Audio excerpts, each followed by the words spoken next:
ఎలా అండి మా అత్తయ్య రోజు పూజ చేస్తూ ఉంటారు.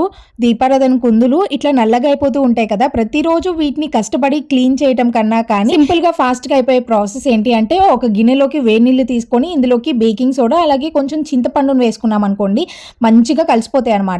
ఇది మా ఇంట్లో ఆల్రెడీ చింతపండు గుజ్జు ఉందని వేశాను. లేదంటే నార్మల్ చింతపండు అయినా కానీ వేసి తర్వాత దాన్ని ఒకసారి బాగా మిక్స్ చేసుకొని ఇందులోకి మనకి వెండి సామాన్లు, ఇత్తడి, రాగి ఏ సామాన్లు వేసినా కానీ చాలా మంచిగా పూజ సామాన్లకున్న జిడ్డంతా కూడా వేసిన ఒక 2 నిమిషాలకే సెపరేట్ అయిపోతుంది.